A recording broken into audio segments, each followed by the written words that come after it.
स्वामी विवेकानंद की प्रेरक कहानी घमंड कभी न करने का ज्ञान। तो बात उस समय की है जब स्वामी विवेकानंद अपने लोकप्रिय शिकागो धर्म सम्मेलन के भाषण के बाद भारत वापस आ गए थे।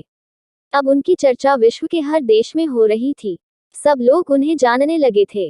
स्वामी जी भारत वापस आकर अपने स्वभाव अनुरूप भ्रमण कर रहे थे। इस समय वे हिमालय और इसके आसपास के क्षेत्रों में थे। एक दिन वो घूमते घूमते एक नदी के किनारे आ गए। वहां उन्होंने देखा कि एक नाव है पर वह किनारा छोड़ चुकी है।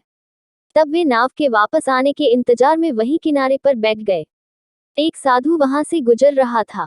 साधु ने स्वामी जी को वहां अकेला बैठा देखा तो वह स्वामी जी के पास गया और उनसे पूछा, तुम यहाँ क्यों बैठे हुए हो? स्वामी जी ने जवाब दिया, मैं यहाँ नाव का इंतजार कर रहा हूँ। साधु ने फिर पूछा, तुम्हारा नाम क्या है? स्वामी जी ने कहा, मैं विवेकानंद हूँ। साधु ने स्वामी जी का मजाक उड़ाते हुए उनसे कहा, अच्छा, तो तुम वो विख्यात विवेकानंद हो जिसको लगता है कि विदेश में जाकर भाषण दे देने से तुम बहुत बड़े महात्मा साधु बन सकते हो। स्वामी जी ने साधु को कोई जवाब नहीं दिया। फिर साधु ने बहुत ही घमंड के साथ नदी के पानी के ऊपर चलकर अपनी शक्ति का प्रदर्शन किया। कुछ दूर तक चलने के बाद साधु ने स्वामी जी कहा, क्या तुम मेरी तरह पानी पर पैदल चलकर इस नदी को पार कर सकते हो?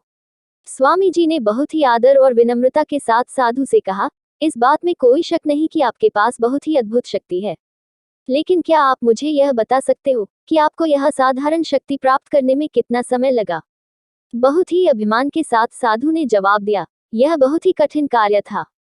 मैंने 20 सालों की कठिन तपस्या और साधना के बाद यह महान शक्ति प्राप्त की है। साधु का यह बताने का अंदाज बहुत ही अहंकार भरा था। यह देखकर स्वामी जी बहुत ही शांत स्वर में बोले, आपने अपनी जिंदगी के 20 साल ऐसी विद्या को सीखने में बर्बाद कर दिए जो काम एक नाव 5 मिनट में कर सकती है।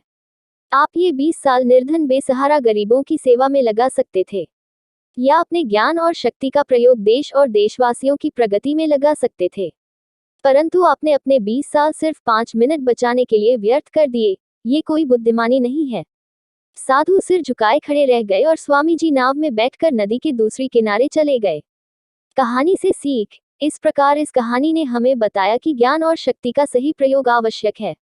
किसी शक्ति को प्राप्त करके यदि हम उस पर घमंड करते हैं तो यह मूर्खता है। शक्ति का सही जगह पर सही इस्तेमाल करना ही वास्तविकता में बुद्धिमानी है।